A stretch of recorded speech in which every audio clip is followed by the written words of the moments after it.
Good morning mga ka-guys, good morning mga kasari. Ayan po, gagawa po tayo ng mga bagay-bagay na may kabuluhan. Sunday po ngayon. Actually guys, Sunday ko binidyo ang video na to, pero anong araw ko na ito ma-voice over. So ngayon is Thursday pala. So hindi nagkamali si Kuya AJ. Thursday ngayon, pero ngayon ko lang siya i-voice over dahil ngayon lang nagkataon or nagkaroon ng time si Kuya AJ na iyaw-yaw yung mga ginagawa ko nung last Sunday.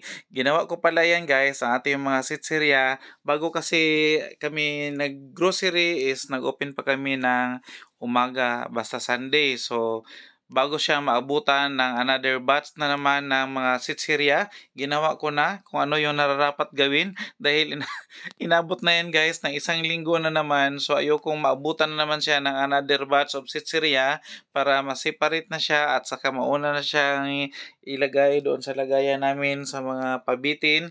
So ginawa ko na yan guys, and bago pala ako nag-umpisa is ginawa ko muna yung mga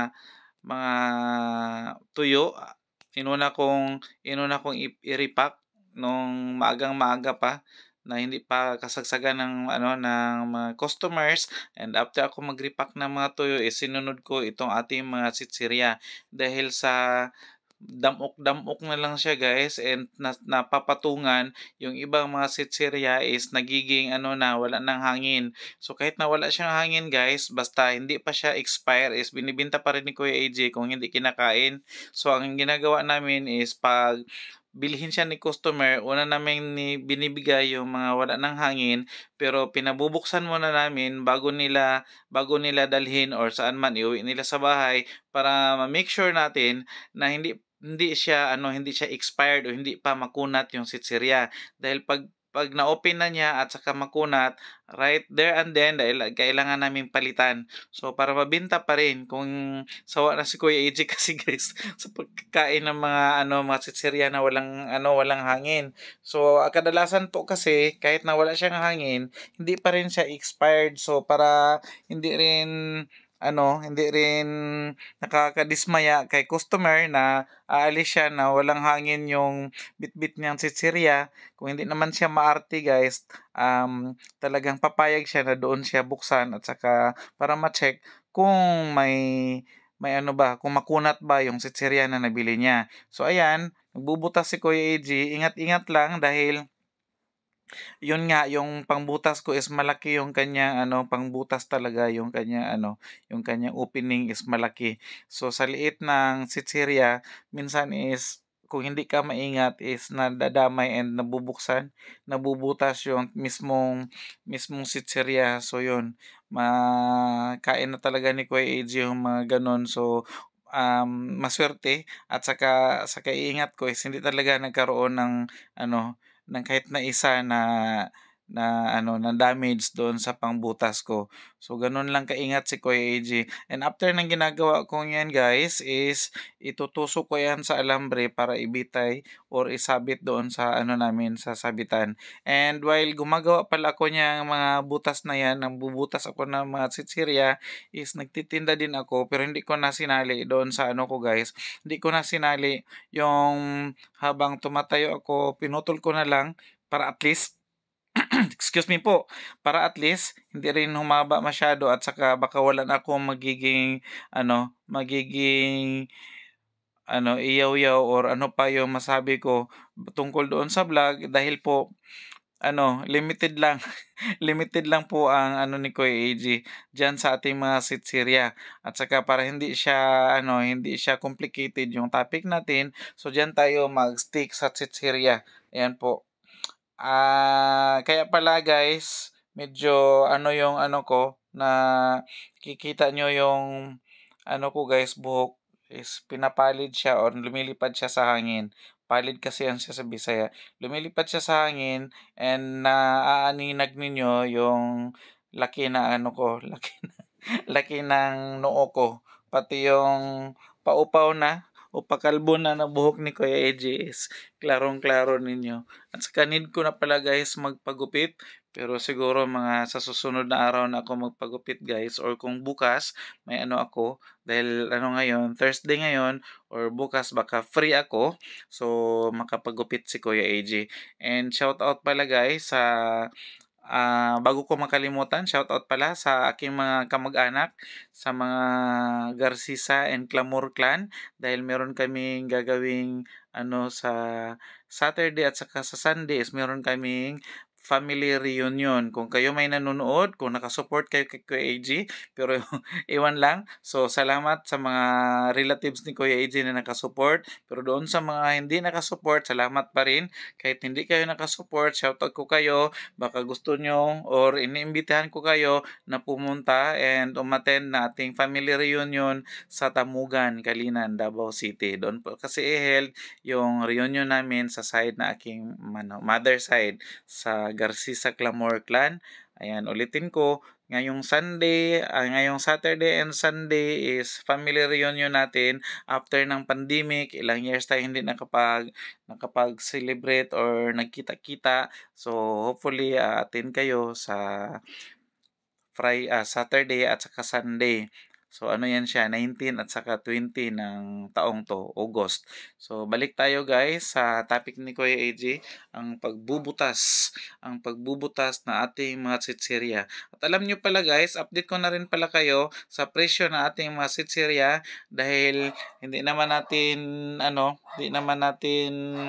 puwedeng ibenta yung ating masitsirya na mura pa rin dahil mahal naman talaga lahat. So, yun naman talaga ang kalakaran ngayon. So, ganun din. Yung mga sitsirya nating maliliit is yung dating binibenta lang natin ng 7 pesos. Ngayon is ratsada na yan, 9 pesos na lahat para hindi nalilito si Kuya AG. Dahil pag iba-ibahin mo yung presyo ng iba't ibang mga brand ng mga sitsirya is nalilito ka dahil sa dami ng sitsirya. So much better na ginawa namin tag 9 pesos na lahat yung mga maliliit at saka yung mga malalaki is tag 40 pesos pero different ano pa rin guys, iba-iba pa rin yung presyo ng malalaki dahil may 28, meron tayong 40 pesos sa mga sitserya na malalaki. And doon sa mga maliliit na mga Nova, mga Piatos at saka mga ano guys, mga VCAT, si VCAT is ang maliit na VCAT is 20, si Piatos na maliit is 18, at saka si Nova na maliit is 18 pa rin. So, hindi tayo nag-20 doon. So, doon sa pinakamaliit lang, yung benta natin dati ng 7 pesos is 9 pesos na po lahat. Yun po ang price update natin sa ating mga sitsirya. Ganun pa man guys, malakas pa rin ang bentahan ng ating mga sitsirya and kung hindi man siya talagang na-damage siya sa pagbutas at saka hinayaan lang natin na naka-display is hindi po pala kami inabot na ma-expirean talaga yung kukunat na lang siya na hindi siya nabibenta.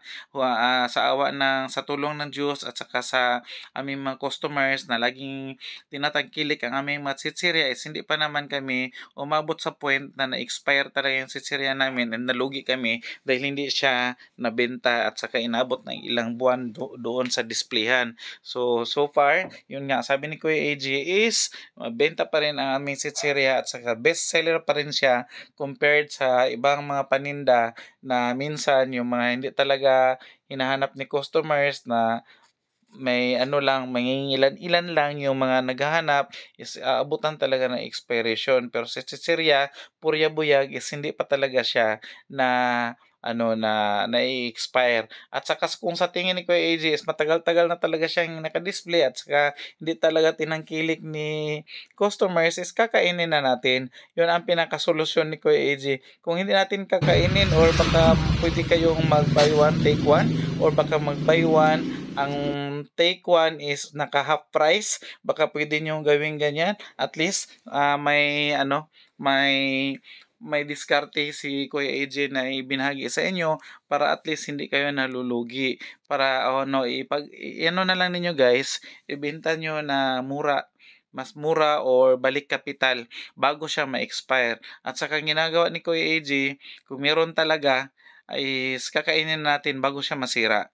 Kakainin na guys bago masira yung matsitsira. At saka kung ayaw ninyo magka magka-UTI, ibigay niyo na lang guys sa mga kabataan kung sino yung mga kabataan ninyong gusto niyong ano, maanuhan pa, magkaroon pa ng silbi or matulungan or mapuslan pa sa mga kabataan, puwede niyo ipamigay, ayan. So, pero sa kay Kuya AG guys is kahit na minsan is meron talaga tayong mga pinagbibigyan ng mga kabataan na na sa tingin natin is, parang magaan yung loob natin na binibigyan natin ng mga kung ano-ano mga pagkain or ano-ano yung mga previous na natatanggap natin. Yun din guys ay isa sa mga ginagawa namin ni Mami yung kung meron tayong mga previous na natatanggap or kung minsan gusto lang talaga nating, pasayahin yung mga kabataan is binibigyan din namin. So, puwede niyo din gawin 'yan guys kung talagang, gusto niyo mapasaya yung mga kabataan at saka parang in return sa pagtangkilik nila sa mga negosyo natin, sa tindahan natin, puwede nating ano, ipamigay sa kanila bilang ano, bilang pasasalamat na rin sa kanila kahit hindi Pasko guys, puwede nating gawin 'yan na magbigay at saka mag-share ng ating mga blessings. So, hindi natin paabutin na masira siya saka natin ibigay. So, kailangan kung gusto nating magbigay, ibigay na natin habang ano pa, puwede pa siyang kainin at saka puwede pang ayan may ano, may may bomber na na ano, na humarang sa video ni Kuya AG. Shoutout kay Mami Iya. Si Mami Iya 'yun, may customer kasi na ano, na-timingan na lumabas siya galing sa loob ng bahay at saka may customer na namili, siya na rin yung nag-entertain. So 'yun po yung sa kasalukuyan is, nag-ano na, nagtusok-tusok na si Kuya AJ ng mga nabutasan na ng mga chichirya at saka after niyan is ilalagay ko na 'yan siya guys doon sa sabitan. 'Yan po ang ginagawa namin and ganyan po ang ginagawa ni Kuya AJ kung kumpul-kumpul 'yan siya guys, kung anong klaseng chichirya, malalaki tapos sa taas is maliliit at saka 'yan is meron siyang ibang kulay kasi ang sisi na 'yan is meron niyang maanghang, merong hindi. So ano kasi kadalasan is maramihan yung binibili naming maanghang and saka yung regular variant is konti lang. So nilagay ko na lang siya sa taas. So ganun yung ano ni Kuya AJ, sistema or style or technique sa pagtusok-tusok or babandel ng mga nabutasan na nating mga sitsirya. And para madali lang siya guys, mas gusto ko kasi yung ganyan style dahil mas madali siya, mas madali mo makita kung paubos na at saka madali mo makita kung marami pa. So next na grocery namin is alam ko ang pag-alis namin mamayang hapon or anong Sunday kasi yan siya nangyari. So pagkaalis namin yan is alam na namin, alam na ni Kuya AJ, alam na ni Mami Iya kung alin yung mga bibilhin lang namin sa grocery. Kaya mag-grocery na naman kami, so hindi siya magdoble-doble. Kung meron namang magdoble-doble diyan or medyo maparami yung bili namin, okay lang na maparami. Basta yung chichirya na yon or yung brand na yon is bestseller, nauubos pa rin yan. So, hindi pa rin siya maabutan ng pagkunat or pag-expire. And yung ginagawa pala namin guys is hindi namin siya nilalagay doon sa may mga area kasi sa tindahan natin na direct sunlight matatamaan siya para hindi rin siya maiwasan din na ma-expirean ka ng mga pagkaing binibili o binibenta natin.